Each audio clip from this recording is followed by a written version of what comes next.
and welcome to GPO News. I'm Leah Stern. And I'm Michal Givon, and we're broadcasting from Jerusalem. Today's show will focus on one of the greatest innovations Israel has to offer. Wine.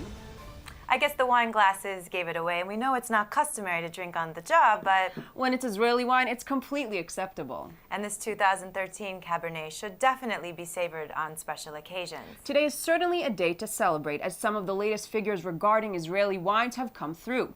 Did you know that there has been a 10% increase in export of Israeli wines in 2014 versus 2013? And I'll top that number, Michal, and say that last year's exports amounted for $39.5 million. That's a lot of moolah spent on our delicious vino. Well, all this talk of wine is making me thirsty. Let's turn to our piece showcasing the recent Sommelier Wine Show, where some of Israel's finest spirits and products were on display. GPO's Karen Umansky was there. She filed this report.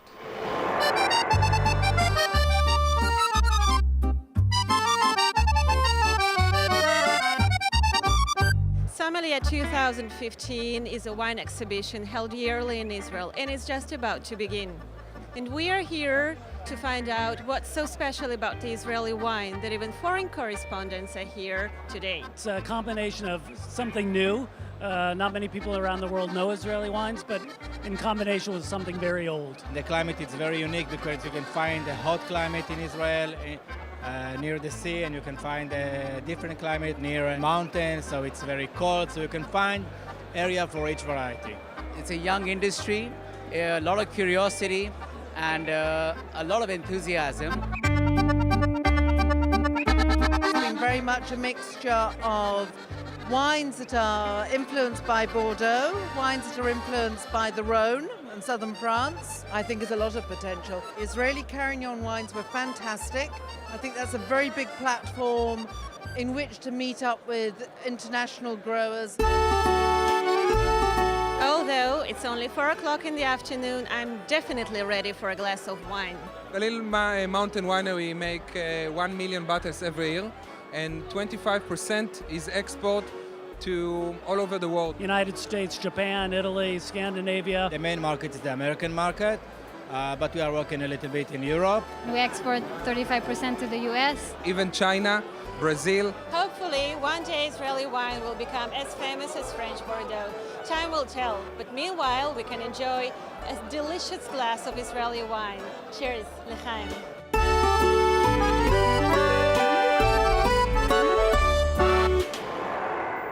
The Israeli modern wine industry reinvented itself in the 1960s when the Carmel Winery produced its first dry table wine. But with all due respect to the wine industry, Israeli food tech is just as important, not to mention food security made a top priority already in the late 1950s when Mashav, Israel's Agency for International Development, was established. As resources dwindle and the population rises, smart solutions for better agriculture and safer food storage are essential.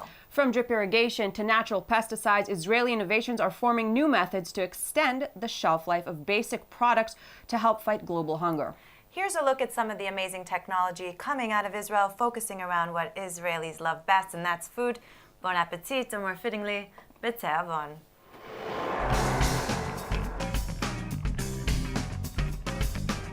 Each one of these varieties can take up to 15 years in order to develop it.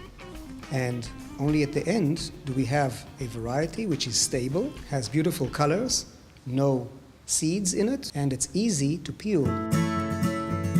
Here at the Volcani Center, Israel's premier agricultural research organization, scientists are dealing with various problems like a looming food crisis and lack of fresh water, and inventing outside-of-the-box solutions. We have developed a unique feeding system for dairy cows that can utilize up to 35% of their diet, such as pomegranate peels, beer pulp.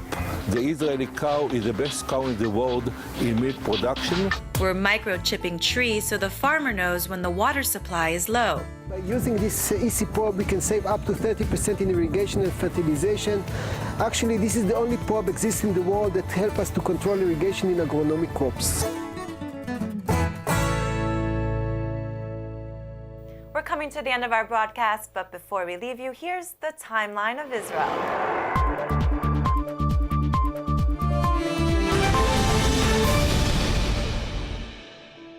Israeli research has contributed to the development of methods and tools in the agricultural field. The results of many studies done by Israeli researchers are implemented internationally. Among those, you can find the cherry tomato, biological pest control, and like we mentioned earlier, the drip irrigation system. That's all the time we have for this week. Thanks for watching. We'll hope you'll join us again next week, same time, same address, where we'll bring you the stories you're probably not going to see on your typical media outlets. You're welcome to visit us online or on our Facebook page. Have a safe week and taste some Israeli wine. We highly recommend it. Bye for now, and L'chaim from Jerusalem. Cheers.